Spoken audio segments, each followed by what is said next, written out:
जानकी बहुत सीधी सादी औरत है। वो दर्जी का काम करती है और उसी पैसों से अपना घर चलाती है। जानकी का बेटा राजेश शहर के कॉलेज में पढ़ता है। हेलो बेटा, तू घर कब आएगा? नहीं आ पाऊंगा माँ, यहाँ पढ़ाई का बहुत प्रेशर है। कितने दिन हो गए तुझे देखे बिना? बाद में देख लेना माँ, अभी मैं फोन रख रहा हूँ। राजेश फोन रख देता है।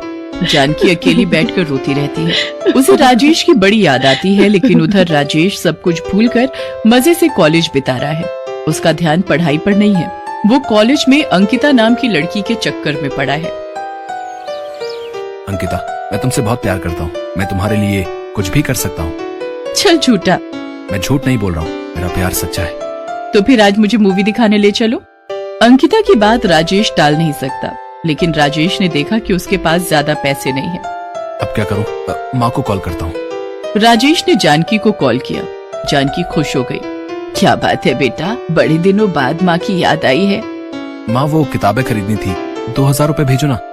जानकी के पास ज्यादा पैसे ना होते हुए भी वो किसी तरह पैसों का जुगाड़ करके अपने बेटों के पास पैसे भेज देती है, और उधर उन पैसों से राजेश अंकिता के साथ मूवी देखने चला गया। इसी तरह दिन बीतते गए और कॉलेज खत्म होने के बाद राजेश ने अंकिता से शादी कर ली। तुमने मुझसे शादी तो कर ली, लेकिन अब खिलाओगे क्या? तुम्हारे पास तो नौकरी नहीं है।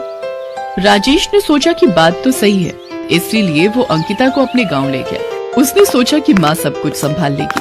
अंकिता को देखकर जानकी चौंक तो गई, लेकिन कुछ कह नहीं पाई।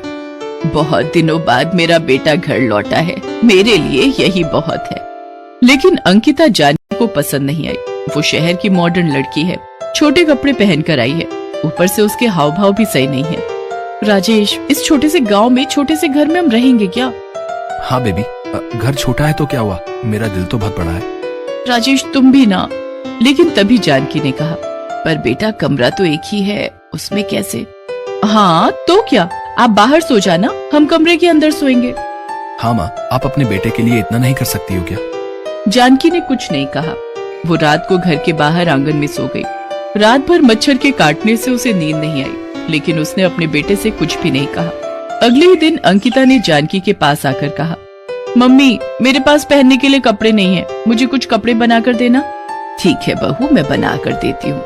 अंकिता के कहने पर जानकी ने अंकिता के लिए 2 सलवार कमीज बना दिए, लेकिन अंकिता सलवार कमीज देखकर गुस्सा हो गई। ये क्या है, ये क्या बना दिया है आपने?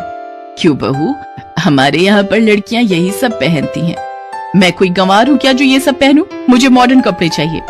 ये बोलकर अंकिता ने सलवार कमीज को नीचे से फाड़कर छोटा बना लिया। हाँ अब ठीक है, इसमें मैं अच्छी लगूंगी, है ना बेबी? हाँ हाँ, बहुत खूबसूरत लगोगी। माँ, आप भी ना कुछ समझती नहीं हो, आप भी यहाँ के लोगों की तरह गवार हो, गवार। जानकी को बहुत बुरा लगा। उसने नहीं सोचा था कि किसी लड़की के लिए उसका खुद का बेटा उसे ये सब कहेगा। अंकिता उस छोटी सी ड्रेस को पहनकर निकल गई।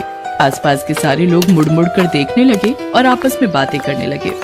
अरे छी छी, ये क्या है? बहू को शर्म नाम की कोई चीज है कि नहीं?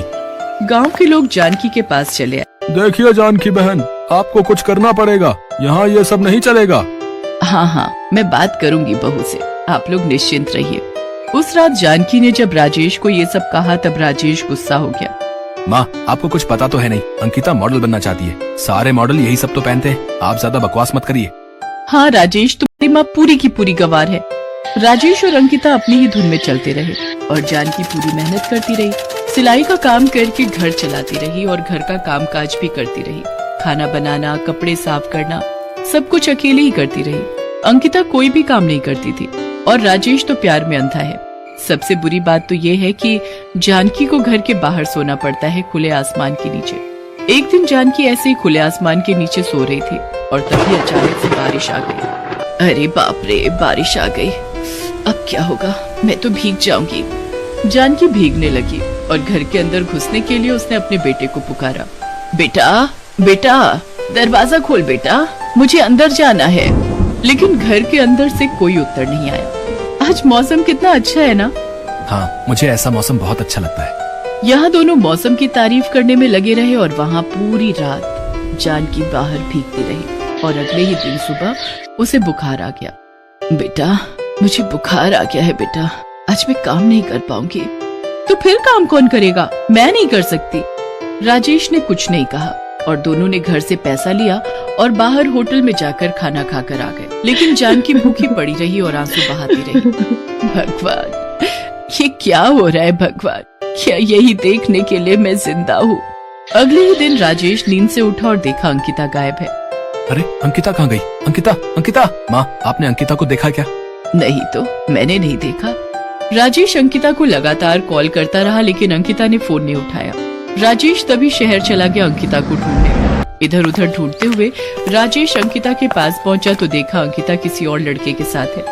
ये क्या अंकिता, तुम मेरी बीवी होकर यहाँ दूसरे लड़के के साथ क्या कर रही हो? ये सुनकर अंकिता हंस पड़ी। बीवी, मैं तो इतने दिनों से नाटक कर रही थी। इससे मिलो, इसका नाम राहुल है, मैं इसी से प्यार करती हूँ। मैं तो बस तुम्हारे साथ मजाक कर रही थी क्योंकि मेरे पास रहने के लिए घर नहीं था। अब राहुल चला आया है, मैं राहुल के साथ ही रहूंगी और ये मुझे मॉडल बनने में भी मदद करेगा। तुम्हारे पास तो कुछ भी नहीं है, गांव के गंवार हो तुम लोग। जाओ, भागो यहाँ से। अंकिता ने राजेश को भगा दिया। राजेश दुखी होकर इधर उधर भटकता रहा। अब मैं क्या करूँ? मैंने जिस पर इतना भरोसा किया उसी ने मुझे धोखा दे दिया। अब मेरा कौन है इस दुनिया में? माँ, मेरी माँ मुझे नहीं ठुकराएगी। ये सोचकर राजेश तुरंत गांव चला गया, लेकिन वहाँ जाकर उसने देखा कि उसकी माँ की मृत्यु हो गई है। आओ बेटा राजेश, आओ। जब अपनी बीवी के पीछे दुम हिला रहे थे तब तुम्हारी माँ बुखार के कारण तड़पते हुए चल बसी।